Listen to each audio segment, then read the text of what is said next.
certainly over the last several weeks, the rhetoric has been amped up by a number of people. The governor, the mayor, other elected officials. The community is scared, to say the least. This happened in our community yesterday. It doesn't define who Minnesota is as a state or as a local community. And I think the problem is, you know, people need to take a step back. Let this investigation go on. Let the facts come out. Let's look at it in the totality of the circumstances rather than ramping it up with things that are said, things that are done, things that you can't take back once they're done.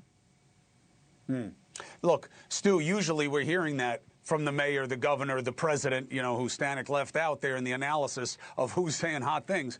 But the rhetoric aside, when you are assessing the specifics of the shooting, you heard my take on what the relevant testing is of what happened. What do you see and think?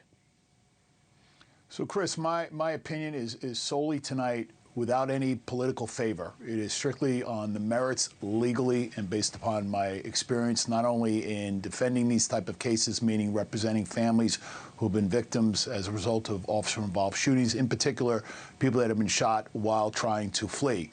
With that being said, the mission of DHS and ICE is necessary. That's a fact.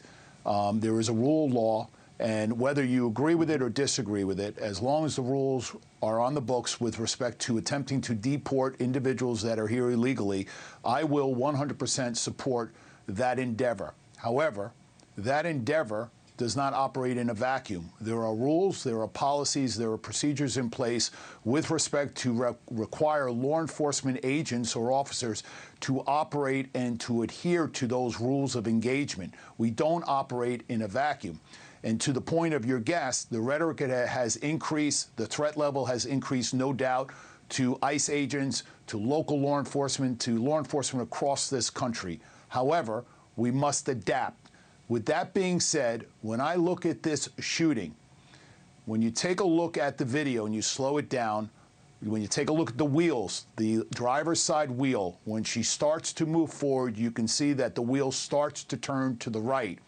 Notwithstanding this agent who has violated policy. Now, ICE agents operate under Custom and Border Protection policy in place, which says do not put yourself in front or behind a vehicle, only under the exception of when you're doing an inspection. So that officer, by placing himself in front of that vehicle, has created what I call an exigent circumstance, or has created or manufactured a situation that if, in fact, this individual decides to flee, he has put himself, by inserting himself in violation of department policy, to create a situation that obviously would require him to protect himself. However, this woman did not drive towards him. He was in her path of travel, trying to turn to the right. Unfortunately, I think at best he got broadsided or swiped aside. But if you take a look at his gun, he starts to take his gun out of his holster immediately upon her moving forward. Now, this circuit has ruled that you cannot look at just this isolated incident. You must look at the totality of the circumstances. And this circuit has opined, all the way up to the Supreme Court, that fleeing, people that get stopped may flee. That is something that law enforcement must anticipate, that people may take off. That is the very reason why you don't put yourself in front or behind a vehicle. And so if without any other facts, meaning this woman was a violent felon, meaning she had run someone over previously, or had committed a kidnapping, or had injured someone, at best, let's assume disorderly conduct. She was protesting. We don't condone her behavior. Maybe a misdemeanor. Maybe she decided to flee and take off.